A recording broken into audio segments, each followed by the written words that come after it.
Welcome back to my channel. You already know it's your boyhood Diggity the Rock Reactor back with another video. Yes, sir. Before I forget, man, let me know where you tapping in from. Let me know what country, what city. Let me know what island you tapping in from. Let me know where you at. Represent your hood. And yes, today we got Ren Chapter 2. Now, after hearing Chapter 1, it opened up my perception, opened up my mind to another Rand discovery. And I look back from the beginning.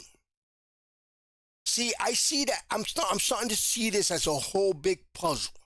And I was thinking about this today. Starting to see this as a whole big puzzle. And I believe I started with the wrong piece, which is Hyren. This is just me, guys. I guess anybody has their own take on it and their own journey. Now, I started with Hyren. I wasn't feeling it. I didn't like it. I didn't get it. Not that I didn't like it, but I just didn't get it. Let's just say I didn't get it. And, but then the second one, illest of all times that I reacted to, I got it because I'm a hip hop fan. He was kicking crazy bars. I loved it. I was like, okay, I'm feeling this. Second song, and this is where I'm getting at. The second song I reacted to, the third song. The third song I reacted to was Freckled Angels. And this is where I'm getting at. Because after watching chapter 1, it all makes, a lot of things starting to make sense. Freckled Angels, I loved it. I loved it in a lot of ways because he touched something. He hit something. Ren hit something. He was talking about his beloved friend Joe that passed away. I started thinking about my brothers that passed away, made that connection, that emotional connection. I felt it, man. Tears came out. My hair stood up. My hair's standing up right now just thinking about it. But anyway, there was a connection right there. That's the first time I really connected to this guy. Because the second video I connected, the second one, the illest of all time, I connected with him on a hip hop tip. You know, hip hop. Yeah, he's kicking crazy bars. I'm feeling it. Okay, but not like that. Not like Freckled Angels. So then, Freckled Angels, I got the story. Okay, so you make that emotional connection, but I really didn't know the story behind it, though. I didn't know the story behind it. Okay, he got a friend named Joe. Joe committed suicide. Um, but I didn't know the story behind it. As a matter of fact, I don't even remember knowing that it was suicide. I don't know. I just know he had a dead friend. You know, I got the story, and I made the connection because of all the emotion that he put behind it. I mean, and I started getting him, and I was like, wow. He caught my attention because of his authenticity, his passion, his realness, and nothing fake about Ren. Nothing at all. So his passion, when he's there playing the guitar, you're like, whoa. You know, like he's all into it. His hair's not even combed. His hair's all fucked up. He's just natural. Guys, by the way, I'm very sick. I forgot to say that. If you've been watching my last videos, I've been sick the last couple of days. I'm doing this because I love doing this. But please bear with me. I forgot to say that at the beginning because I'm just so into this. But yeah, I've been a little bit under the weather, so please work with me. But anyway, then moving forward, I do chapter 1 and I got the story. And this is why I'm calling it a puzzle. Because it fit like a couple pieces of that puzzle. The story behind Joe that you stop and you're like, oh, so that's what happened. And it's such a crazy story, man, because the way he says it, man, he was just miles away, maybe a mile away or something, and he called his friend, and she called him, and he was running over there.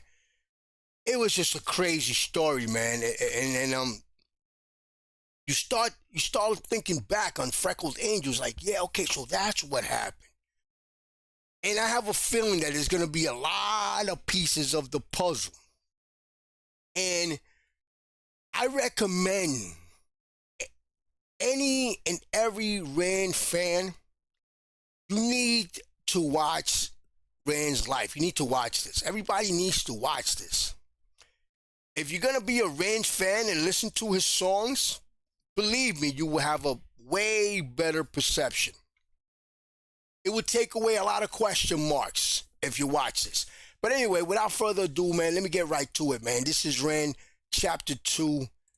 Let's get it in.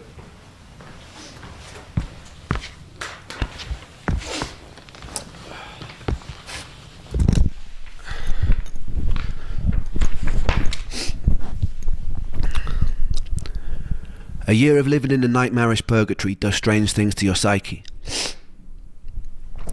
I was still trying to push through university, but I found myself missing many lectures to stay in bed. I started noticing more unusual symptoms creeping in, a strange buzzing sensation in the soles of my feet. My vision started looking like fuzzy television static, something that I later learned was called visual snow, something with no known origin. My calf muscles started constantly twitching and spasming. At any moment they wouldn't go longer than 20 seconds without twitching, and that can drive you a bit nuts. All these symptoms I still live with to this day. You just become very used to tolerating constant discomfort. It becomes kind of the norm and kind of becomes like an annoying, unsettling radio static in the background of existence. I stopped taking my antidepressants after having cycled many different kinds. None of them helped. All of them gave me some new kind of symptom or side effect, like insomnia, dry mouth, heart palpitations, no libido, etc. I spent a lot of my time alone, but in the moments of respite I'd hang out with friends. We formed a band called Trick the Fox the year before I'd gotten sick. It was the one ray of sunshine I had at the time. I quickly became friends with a bass player called Charlie, and we developed some kind of musical telepathy where we both knew what the other was going to play before it even happened. He was the first musician I've ever felt this kind of chemistry with. I became a kind of third wheel in his Momoko's relationship. With time, Momoko became like a sister to me. To this day, it's one of my favourite people on this spinning rock. Performing with Trick the Fox was one of the rare times that I felt free. There was something about the duty of having to entertain others that let me escape the physical limitations of my own sick body. Why hasn't anybody ever mentioned Trick the Fox, man? You guys mentioned the Big Push, but you guys never mentioned Trick the Fox. Is this because this was too early in the game? Body, even if just for a moment. I usually pay for it the next day with what can only be described as an energy hangover where I'd be stuck in bed all day, but for me that was worth it. Those days I was still fairly functional. It was around this time I started losing faith in the medical industry. The more appointments I'd go to, adamant that something was wrong, the more of a hypochondriac they treat me as. Medical gaslighting is a real thing with chronic illness. They chalk me down as someone who was always requesting blood tests, and my mental health diagnosis probably didn't help that. Strangely, they never tested me for any kind of pathogens. I decided to embark on a precarious journey into the Russian roulette chamber of Dr. Google. I would type in the most predominant symptom of the day, and Dr. Google would tell me that I have a rare disease and I'm probably going to die. With time, I sharpened my search engine axe and refined what I was looking for. I dived headfirst into the abyss of online support groups, hoping to find solace or answers amongst fellow sufferers. We were like crabs in a barrel. Very rarely someone would find their silver bullet and announce what it was that cured them. Hundreds of people would follow their protocol, some with mild success, but most of us will still remain trapped. I joined as many online support groups as I could. It was a bit like the beginning of Fight Club, except instead of faking conditions to feel accepted, I was desperately hoping I had those conditions so I could cure myself and get the fuck out. I convinced myself I had conditions like candida, magnesium deficiency, parasites, adrenal fatigue, heavy metal poisoning, etc. At the time, I felt like I was single-handedly keeping Jeff Bezos in business. While most students were spending their student loan on drinks, I'd spend mine on the supplement or protocol of the week. I'd follow whatever herbal or supplement protocol was suggested, sometimes noticing mild improvement and sometimes getting a lot worse, most of the time feeling nothing. A story would pop up on one of these groups like, after I did a 30-day parasite cleanse of wormwood, cloves and garlic, all my symptoms disappeared. I'd read a story like this, get full of hope and put myself through a grueling 30 days, which was often result in result in a worsening of symptoms. My body felt even sicker and weaker, but I'd stick it out because I was told that this was a good sign. The parasites are dying. I peered into the toilet bowl and valiantly waved goodbye as I flushed their imaginary corpses into a watery abyss. At the end of the 30 days, I'd be left with a lighter wallet and all my symptoms still remaining. And if that didn't work, I'd move on to what was next. Maybe I have seasonal affective disorder. Alright, so I'd get on the internet, order a light, stare at it for 10 minutes a day, and to my big fucking surprise, still have all my symptoms. Guys, I don't know, but I still think that this is bad what he was doing, but I still think that if he would have kept on with the doctors make you worse. Because they keep giving you all these pills, and they'll put a Band-Aid on what you have. They don't want to even cure it. They'll put a Band-Aid on what you have, but fuck up something else. Fuck up your liver, fuck up something. So I still think this is bad, but it's a better bad, if you know what I mean. The only thing that light illuminated for me was that I was desperate enough to buy a glorified table lamp. I kid you not when I say that over the years I probably have taken nearly every dietary health supplement known to man. One of the most grueling self-treatment courses came when I did a round-the-clock heavy metal chelation. I would take a supplement called ALA and DMSA, which supposedly shuttled mercury molecules out of your body through a process called chelation. I would have to take the pill once every 3 hours around the clock, which meant setting multiple alarm clocks to wake up and take them. The supplements came with their own side effects. But he was taking this and he wasn't even sure if he had mercury poisoning, right? I remember one time standing in a supermarket and feeling like the sounds and lights were so bright that I couldn't even bear to be in there. I stopped with this protocol for a whole year with no luck. I was still coming to terms with the death of one of my best friends during this time too. I was too sick to hold down any kind of stable job, so I was mostly living off my student loan. Welsh students study in England also weirdly get given a small sum of money just for being Welsh, or almost like a "we're really sorry that you're Welsh" sort of condolence prize. I've always prided myself on my financial independence, so whenever I could, I'd get out on the streets of Bath and I'd busk. I remember the very first time I did. I had my guitar in hand, I perched myself on a bench, took a deep breath, and then bared my soul to the jury of the street. And it was exhilarating. People sometimes ask me what music means to me, and it means... No, guys, I'm going to rewind it a little bit because that's exactly what he does. He just buries himself, like he's so into it. When you're playing guitar, you see him, or when he's doing anything, you see him and you're like, wow. It's like, I've always said it, and I'm always going to say it. There's nothing fake about this guy. This guy is just so genuine. So whenever I could, I'd get out on the streets of Bath and I'd busk. I remember the very first time I did. I had my guitar in hand, I perched myself on a bench. See, I perched myself on the bench, took a deep breath, and then bared my soul to the jury of the street. That's exactly what he does. He gives it his all. Like, I don't know, it's hard for me to explain, but his passion to me is amazing. It's something out of this world. My soul to the jury of the street, and it was exhilarating. People sometimes ask me what music means to me, and it means life. This was usually the one time I felt like I didn't want to die. This was the one time I could feel a resemblance of something that resembled spirit, that resembled my soul, that resembled me. I even found myself cracking jokes with onlookers, which for someone dripping with social anxiety at the time was huge for me. It was March, roughly 3 months after Joe had died, and I was sitting on a bench in Bath with my guitar singing into a busy street. And this is when I would meet the first angel of this story. I'd see 2 more angels years later, one in the guise of a homeless man, one a doctor cheating death in the Beverly Hills clinic, but that bit will come a little bit later. The angel was walking on the opposite side of the street with a mother. They both stopped to watch me for a moment. I saw her mum whisper something to her. The angel turned bright red and she giggled and they shyly approached. We got talking and the angel asked where I was from. I told her that I grew up in Wales in a small village that was once described in a local newspaper as being worse than an Iraqi war scene. Damn. I told them they would have never heard of it. They looked surprised and they said they had family there. I asked which part, and it turned out to be the village that I grew up in. Since you can basically count a population of 2 intergenerationally bred mutated hands, I asked who they were, and it turned out that angel happened to be Joe's cousin. This encounter was always a foundational moment of serendipity in my life. In the years that followed, I took serendipitous occasions to mean I was in line with my purpose. Sometimes I felt like I'm following a script. It's just that I don't know the words or actions until they actually happen. But in moments of serendipity, I feel like they are playing out exactly as they were meant to. It was quite a bizarre moment for me, that hundreds of miles away by chance this angel would be related to my lost friend.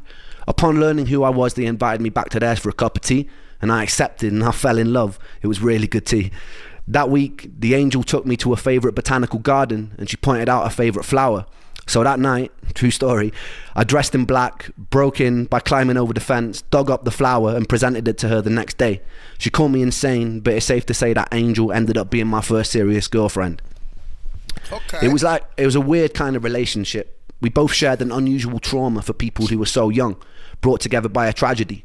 Even though sometimes I feel like she might have hated me at the time, I was convinced like it was some sort of Shakespearean fate that had brought us together. A morbidity that birthed light, that it couldn't be anything else. It felt like divine intervention. She was pretty troubled in her own way, and I was very troubled in mine. But in between the sludge of dealing with the constant symptoms, it was beautiful. That summer, her parents took us to Centre Parks, which is a posher version of Butlins, if you don't know, where they paid for all the activities and meals, and they let me do whatever I wanted. Coming from a poorer family, I wasn't really used to being spoiled to that degree, but I figured I'd just roll with it. One morning while I was there, I got a call from my friend Sega, and he sounded pretty mixed up, so I asked him what was wrong.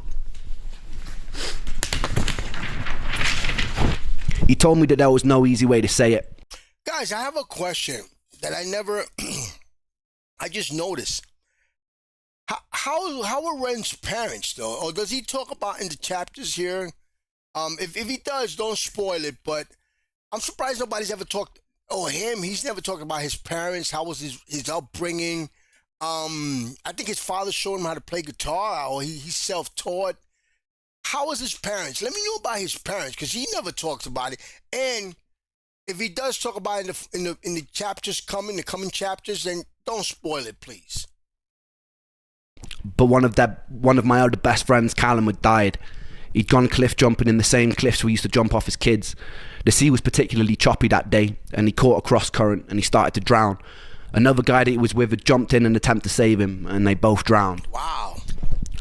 The first day I met Callum, I was 11. He was in a year above me in high school and used to walk around with these massive baggy bright orange jeans. He hung around with all the goth kids and I thought they looked super cool. So the next day I painted my nails black and fashioned a necklace out of a severed extension cable from an old VCR machine. I infiltrated the group and I gained their trust. Not long after, me and Callum were friends, wandering around beautiful Welsh countryside looking for the most scenic places to smoke weed. We stayed friends throughout high school and I truly loved him. When Callum died, I couldn't properly grieve. I felt weirdly numb after losing Joe. I'd often feel guilty for my inability to cry at the time. A couple of years later, I'd learned another friend of mine that I used to play function gigs with had thrown himself off a cliff facing Dover. And again, I felt numb. I couldn't tell if this new acceptance of the inevitability of death was a beautifully liberating thing, or if it was a sign that my humanity was slipping away. To this day, death has kind of remained a bit of a matter-of-fact part of my life. During my years of sickness, I had to crawl through a morbid longing to be killed by my illness to find a more peaceful acceptance that death is just an inevitable consequence of life. Guys, when he talked about that, it reminded me of when my father died. When he talks about that he kind of felt guilty, or he talks about if it's the end of his humanity. When my father died, I didn't cry. He died in the United States. I was here in the Dominican Republic. And I remember my mom calling me and telling me I was getting ready to go to work. And I felt some type of way, a piece of me was missing. Me and my father wasn't really close. So I didn't cry, but I kind of feel guilty a little bit not crying, that I didn't cry. You understand? And I don't know, but I can relate to that. Sometimes there's people that are close to you that die and you just don't cry. And then you kind of feel guilty. I don't know why is that. You feel guilty, but then you don't want to force to cry. You just don't feel like crying. It's crazy. But anyway, I can relate to that. And it doesn't spare anyone. That never left, and I haven't ever really been scared of dying since. Some days I've tempted it. What I'm more scared of is having to live my whole life as a sick person. In my relationship with death, the most healing moment occurred just 2 years ago. My grandmother, who I loved to pieces, was dying, but I actually got the chance to say goodbye this time, to hold her hand, to thank her for being alive. I remember not long before she passed, she was lying in the hospital bed, and she was very weak and very pale, barely able to open her eyes. I asked how she was, and it seemed like a stupid question as soon as it left my mouth. She paused for a long moment, and she turned her head to look at me, and she opened her eyes, and she smiled, and she said she felt happy. And it was just one word, happy, which was simple and it was beautifully profound. And that was one time I'd gotten a chance to say goodbye. And it was the first time that I hoped that one day I would die happy. The following year, I would achieve something beyond my wildest dreams, and then I would lose it almost as soon as it came. Stay tuned for that. I don't wanna hear no words today, because they pull me under. In the castle of my room I'll hide away from the outside thunder. Gonna lock my troubles outside of this door, 'cause today it's just me and these four walls. I said I wanna run away, fly to another place, fly to another place, say oh. Said I wanna run away, fly to another place, fly to another place. The light that I hold, it turns to grey, and that makes me wonder, will I always feel this way? So far under, but I put my soul on show for everyone. Oh, this sounds crazy right here. I'm liking this. Hold on, let me rewind it a little bit. Guys, why you guys never told me about Trick the Fox, man? That's an awesome band right now. Well, from what I just heard. 'Cause today, it's just me and these four walls. I said I wanna run away, fly to another place, fly to another place, say oh. Said I wanna run away, fly to another place, fly to another place. The light that I hold, it turns to grey, and that makes me wonder, will I always feel this way? So far under, but I put my soul on show for everyone to see. 'Cause even though it's bruised, I know it holds such beauty. I said I wanna run away, fly to another place, fly to another place, say oh. I said I wanna run away, fly to another place, fly to another place. Nobody here but me today. Guys, why you guys never told me about Trick the Fox? That sounds awesome as hell. But that makes me stronger, 'cause I wash away the pain under sheets of feather. Gonna lock my troubles outside of this door, 'cause today it's just me and these four walls. I said I wanna run away, fly to another place, fly to another place, say oh. I said I wanna run away, fly to another place, fly to another place, say oh. I said I wanna run away, fly to another place, fly to another place, say oh. I said I wanna run away, fly to another place, fly to another place. What? I crave relief in solitude. I search for peace, but pain pursues. Please something, just free me, give me some truth. My head is a prison, I need to move. You know I'm gonna find this song. As soon as I'm done here, I'm gonna find this song. I'm gonna put this on my playlist. This song is awesome. Not bad, but it's hard. I said I wanna run away, fly to another place, fly to another place, say oh. I said I wanna run away, fly to another place, fly to another place. I said I wanna run away, fly to another place, fly to another place, say oh. I said I wanna run away, fly to another place, fly to another place. I said I wanna run, I said I wanna run, I said I wanna run, hey oh. I said I wanna run, I said I wanna run, I said I wanna run, hey oh. I said I wanna run away, fly to another place, fly to another place, hey oh. I said I wanna run away, fly to another place, fly to another place. What was the name again? Trick the Fox. Trick the Fox. Okay, Trick the Fox. Oh, I gotta find that. Guys, I'm sorry, but that sounded way better than the Big Push, and I love the Big Push, but that sounded way better. I didn't know Ren could rock like that. That band, they were playing hard. I like that. Guys, excuse me. I'm sick as hell today. That was crazy. Another piece of the puzzle. Like I said, another piece of the puzzle. But you know what I noticed, guys? That you notice when he was talking about the medications he was getting that was making him feel worse, and he was giving him all the symptoms and all the side effects, and then he tried to dive into the groups online and Google. I forgot what he called it.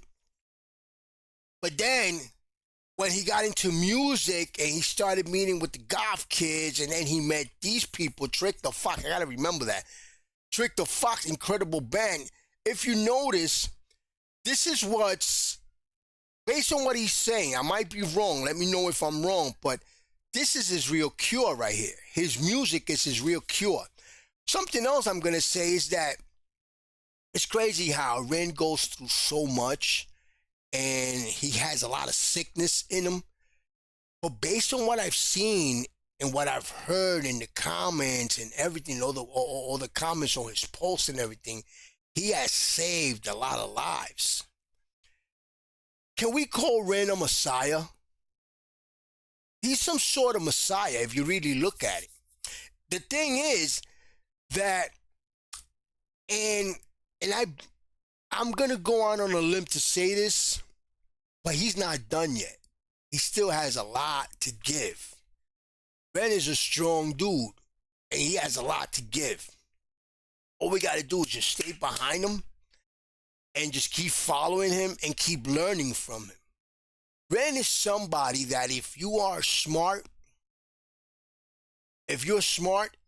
you stick with him. You stick watching him. I'm gonna be following everything Ren does, because out of Ren is so much to learn. Even his experiences, the way he is, his ways, his passion.